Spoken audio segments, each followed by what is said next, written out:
साल 1980 के आसपास दक्षिण भारत के बड़े शहर चेन्नई में एक अजीब डर फैलने लगा था। कुछ लड़कियां अचानक गायब हो रही थी, कोई घर से निकली और फिर कभी वापस ही नहीं लौटी।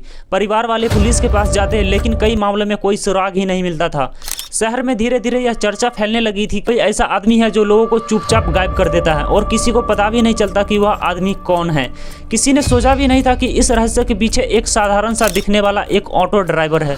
उसका नाम था ऑटो शंकर। लोग उसे रोज सड़क पर देखते थे, उससे ऑटो में सफर करते थे, लेकिन किसी को अंदाजा नहीं था यह इंसान अंदर से कितना खतरनाक है।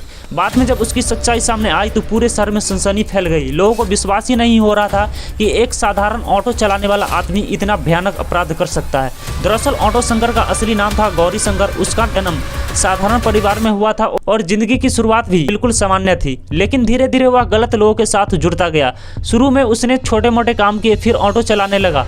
ऑटो चलाते चलाते उसकी पहचान कई ऐसे लोगों से हो गई जो अवैध काम करते थे। इसी दौरान उसने शराब की तस्करी और कुछ गैर कानूनी धंधों में भी हाथ डालना शुरू कर दिया। समय के साथ उसका लालच और बढ़ता गया। वह जल्दी पैसा कमाना चाहता था और इसके लिए उसने खतरनाक रास्ता चुन लिया। कहते हैं कि वह ऐसे लोगों को निशाना बनाता था जिनके गायब होने पर तुरंत शोर ना मचे। कई बार वह लड़कियों को बहाने से अपने साथ ले जाता, फिर वे अचानक लापता हो जाती। शहर में गुमशुदगी की घटनाएं बढ़ती जा रही थी, लेकिन कोई यह समझ ही नहीं पा रहा था कि इन सब के पीछे कौन है। धीरे धीरे ऑटो शंकर का एक छोटा सा गैंग भी बन गया।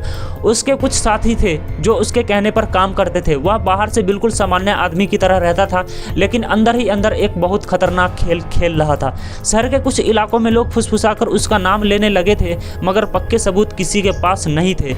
यही वजह थी कि वह कई सालों तक पुलिस की पकड़ से दूर रहा। लेकिन हर अपराध की एक सीमा होती है। समय ऐसा आया जब गायब हुए लोगों की परिवार ने जोर जोर से आवाज उठानी शुरू कर दी। पुलिस ने इन सभी घटनाओं को गंभीरता से लेना शुरू किया। धीरे धीरे कुछ ऐसे सुराग मिलने लगे जो सीधे ऑटो शंकर की ओर इशारा कर रहे थे, और यहीं से शुरू होती है उस सच्चाई की परतें खुलने की कहानी। ऐसी सच्चाई जिसने पूरे चेन्नई को हिला दिया था। लेकिन असली सवाल यह था कि एक साधारण ऑटो ड्राइवर आखिर इतना बड़ा अपराध कैसे कर गया, और जब पुलिस उसके करीब पहुंची तो उसने ऐसा क्या किया कि पूरा मामला और भी रहस्यमय बन गया।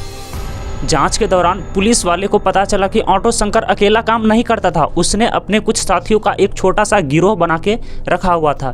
ये लोग आपस में मिलकर कई गैर कानूनी अपराधों को अंजाम दिया करते थे। धीरे धीरे शक एकदम गहराता गया और आखिरकार पुलिस ने उसे पकड़ लिया। गिरफ्तारी के बाद जब पुलिस ने उससे सख्ती से पूछताछ की तब जो सच सामने आया उसने पूरे देश को हिला दिया। बताया जाता है कि उसने कई लोगों को मारकर उनके शव को छुपाने की कोशिश की, ताकि किसी को यह न पता चले कि जब पुलिस ने उन जगहों की खुदाई करवाई जहां शक था, तो कुछ ऐसे सबूत मिले जिन्होंने उसके अपराधों की पुष्टि कर दी। उस समय जब चेन्नई में यह खबर आग की तरह फैल गई थी, लोग हैरान थे कि जो आदमी रोज सड़कों पर ऑटो चलाता दिखता था वह भी इतने भयानक अपराध के पीछे था। यह मामला अदालत तक पहुंच गया। अदालत में उसके खिलाफ कई गवाह और सबूत पेश किए गए। धीरे धीरे यह साफ हो गया कि उसने कई गंभीर अपराध किए हैं। लंबी सुनवाई के बाद अदालत ने उसे कड़ी सजा सुनाई। आखिरकार साल 1955 में उसे फांसी दे दी गई, और इसी के साथ भारत के सबसे खौफनाक अपराधियों में गिने जाने वाले ऑटो शंकर की कहानी का अंत हो जाता है। लेकिन यह घटना आज भी लोगों को सोचने पर मजबूर करती है, क्योंकि बाहर से साधारण दिखने वाला इंसान अंदर से इतना खतरनाक हो सकता है। यह इस केस ने दुनिया को दिखा दिया। इस कहानी से एक बात साफ होती है कि अपराध चाहे कितनी भी चालाकी से क्यों न किया जाए, सच एक दिन सामने आ ही जाता है। यही वजह है कि ऑटो शंकर का नाम आज भी भारत के सबसे डरावने अपराधियों की सूची में लिया जाता है, और उसकी कहानी लोगों को यह याद दिलाती है कि गलत हमेशा इंसान की बर्बादी की ओर ले जाता है। अगर आपको यह वीडियो अच्छी लगी हो तो इसे एक लाइक ज़रूर कीजिएगा, और हम लाएंगे ऐसी ही सच्ची घटना, सच्ची स्टोरी के साथ। बने रहिए हमारे वीडियो में। तब तक के लिए ओके बाय।